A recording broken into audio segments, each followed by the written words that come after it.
My name is Jasmine Shu. Here's my student ID. And first I'm going to take a round look. Okay. And then I'm going to do my hand hygiene with a sanitizer. And I'm going to don my clean gloves.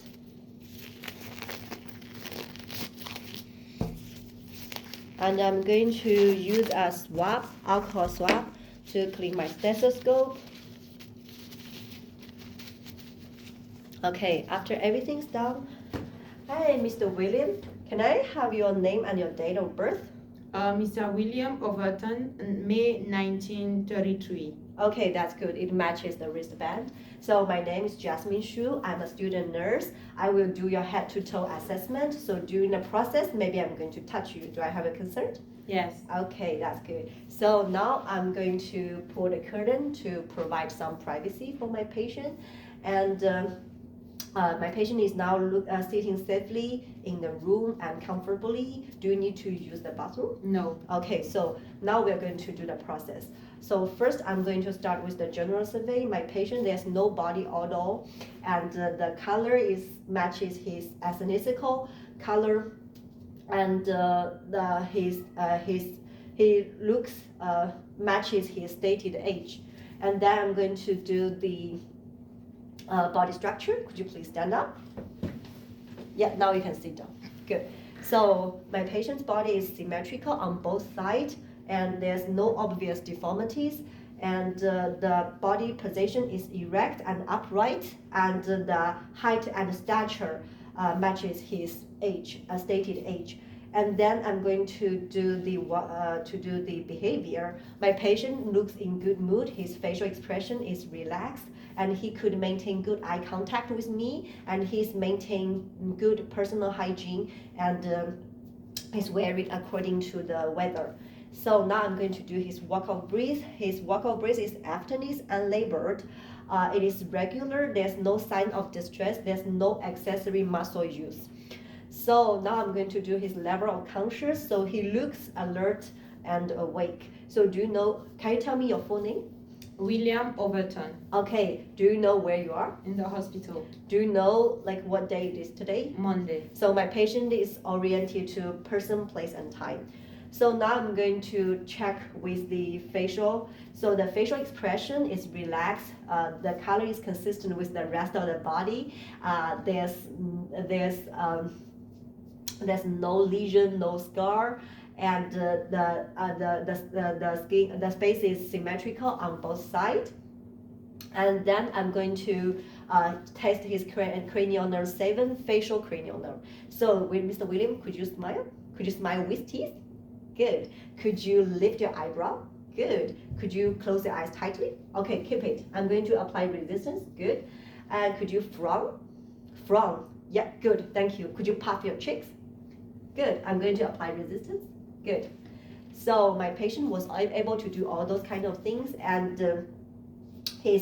when I apply resistance, his strength is equal bilaterally. That means his cranial nerve 7, facial cranial nerve, is intact. And then I'm going to do go to his eyes. So first I'm going to inspection. The eyes look symmetrical. There's no crusting, no discharge, and there's no ptosis. I'm going to say the eyebrow is symmetrical, and the hair is evenly distributed, and the eyelid, the color is consistent with the rest of the body. Could you close your eyes?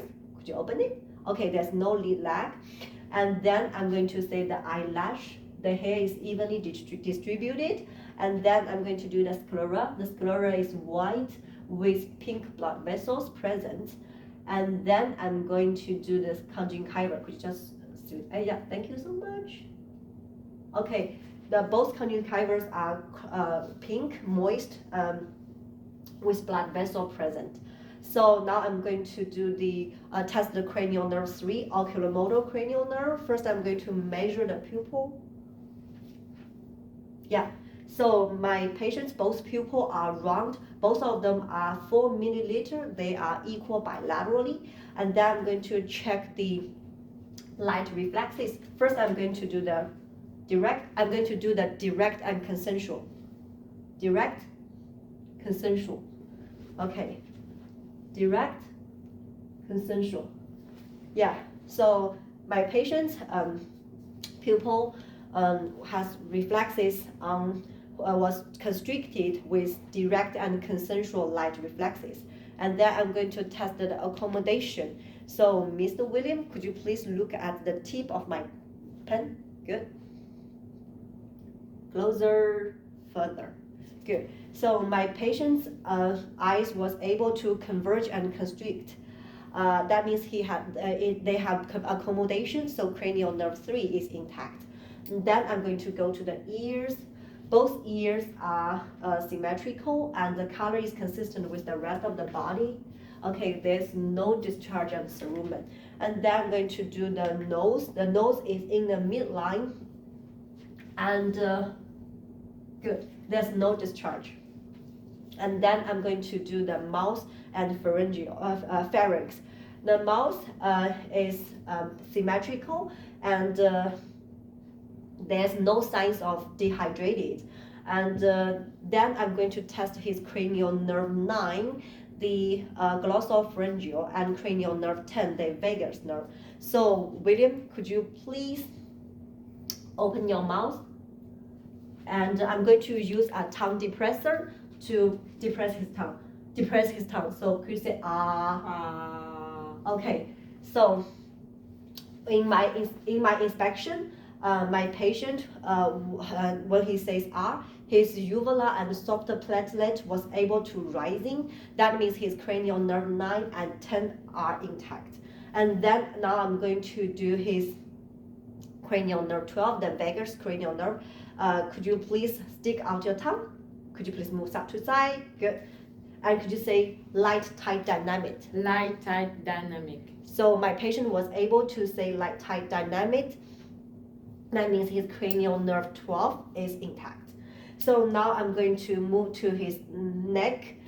First, upon inspection, his neck is erect and the color is consistent with the rest of the body. There's no pulsation, there's no lesion. And then I'm going to palpate. Do you feel any pain? No. No?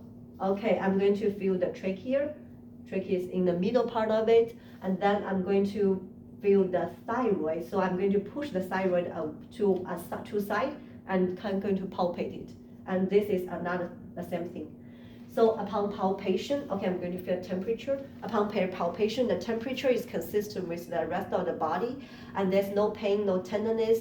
The trachea is in the midline, and there's no thyroid enlargement. Okay, then I'm going to palpate the carotid artery. I'm going to palpate for 15 seconds and multiply by 4. Okay. So upon palpation, his carotid artery are equal bilaterally. It is regular. It is 80 beats per minute, and it is a grading of 2+. And then I'm going to test his cranial nerve 11, the spinal accessory cranial nerve. So could you please rotate your head? Good. Okay, could you shrug your shoulder? Okay, good. So this time when you do that movement, I'm going to apply resistance, okay? So could you please rotate your head? Good. Another side. Good. Could you please shrug your shoulder? Good. Good. So my patient was able to do all those. So that means his cranial nerve 11 is intact. And then I'm going to move to his upper extremities. So his upper extremities now will be exposed, and other places is going to be draped. So upon inspection, his upper extremities, the color is consistent with the rest of the body. There's no, it is symmetrical, and there's no obvious deformities. There's evenly hair distribution. There's no lesion. I'm going to palpate. If you feel any pain, just let me know any pain. No. And I feel the temperature. Okay, the temperature is consistent with the rest of the body. There's no pain, no tenderness, and with appropriate moisture, and there's no edema. And then I'm going to palpate his radial pulse. Okay. I'm going to palpate simultaneously within 30 seconds, and I will multiply by 2. Okay, upon palpation, his radial pulse is 80 beats per minute. It is regular. It is equal bilaterally with a grading of 2+. And then I'm going to test his gripping. So could you please grip my both? Finger. Yeah. So upon testing, he could grip my finger simultaneously, and the strength is equal bilaterally. And then I'm going to test his to inspect his lower extremity. Could you please extension? Yeah, good. So at this point, his lower extremity is going to be exposed, so I can observe, and the other parts is going to be covered. Yes, you can put your face. So upon inspection, the color is consistent with the rest of the body, and it is symmetrical. There's no obvious deformities, and there's evenly hair distribution, and there's no lesions. And then I'm going to do the palpation. If you feel any pain, just let me know, okay? Okay. I Oh, you feel pain? Could you tell me where do you feel the pain? on my left knee. Oh, your left knee? Okay, so if you rate your pain from 0 to 10, how will you rate it? 4. 4, okay. And I'm going to palpate. Any pain? No. Okay, I'm going to feel the temperature. Okay, upon palpation, my patient stated he has the pain in his left knee, and he rating it 4 out of 10. And the temperature is consistent with the rest of the body, and there's no masses, no edema, no lesion, no swelling. Then I'm going to do his posterior thoracic. Just stand up and move your back to the camera. Thank you so much, Mr. William. So at this point, his posterior thoracic will be exposed, and other parts will be draped. First, I'm going to do the inspection. Upon inspection, the color is consistent with the rest of the body. It is symmetrical. The spinal process is in the middle line, and there's no lesions, no masses. And then I'm going to palpate. If you feel any pain, just let me know, okay? Any pain? No. Okay, I'm going to feel the temperature. Okay, I'm going to check the chest expansion. So could you please breathe in deeply and out? In, out. Good. Upon palpation, I would say there's no pain, no tenderness. There's no pain, no tenderness. There's appropriate moisture. There's no pain, no tenderness.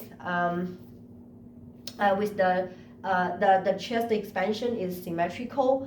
There's appropriate moisture. There's no lesion, no edema. Most likely that's it. So now I'm going to do the auscultation. So when I do the auscultation, I'm going to auscultate 18 spots. And every time when I say in, you breathe in. When I say out, you breathe out. Okay? Okay. In, out. In, out. In, out. In, out. In, out. In, out. In, out. In, out. In, out. In, out. In, out. In, out. In, out.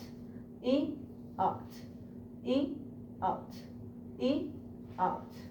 In, out. In, out.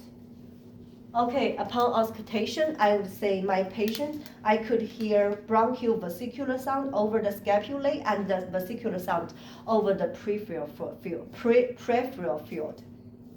Okay, now you can face the camera. Thank you, Mr. William. And then I'm going to inspect his anterior thoracic. At this point, only the anterior thoracic is going to be exposed, and other parts is going to be draped. So first, I'm going to test his respiratory rate. I'm going just a normal breathe. I'm going to observe for 30 seconds.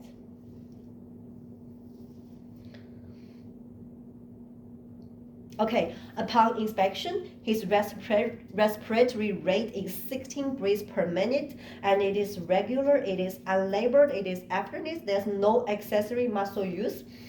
And then I'm going to do his to auscultate his apical heart rate. Apical heart rate is audible in the mitral valve, and the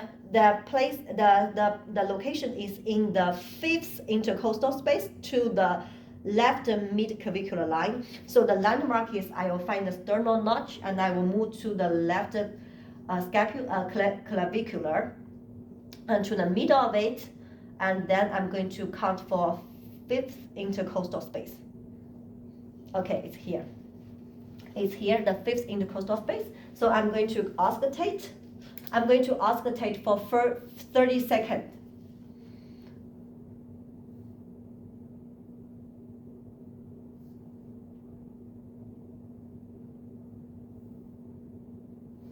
Okay, upon auscultation, his apical heart rate is 80 beats per minute, and it is regular with a grading of 2+, and I could hear presence of S1 and S2. S1 is louder. I'm going to use the bell to hear for the S3 and S4.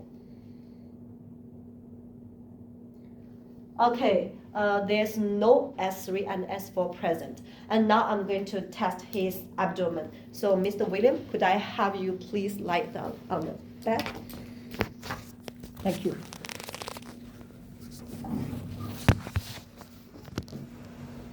Thank you so much. And then I'm going to expose his abdomen part, and the other part is going to be properly draped. So first I'm going to do the inspection. First I'm going to inspect the contour.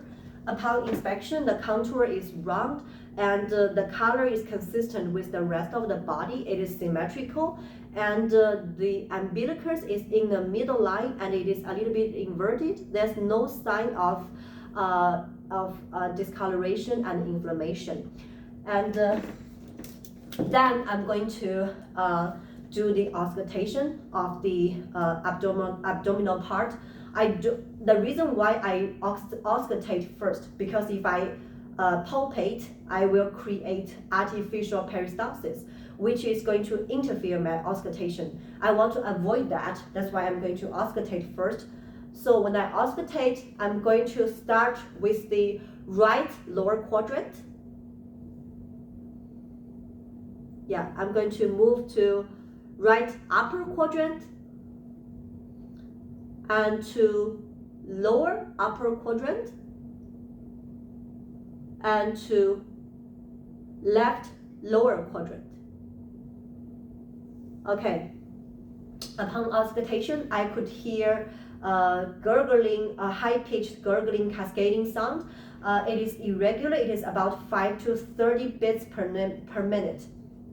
And then I'm going to do the light palpation. So I'm going to palpate the left lower quadrant. Do you feel any pain or tenderness?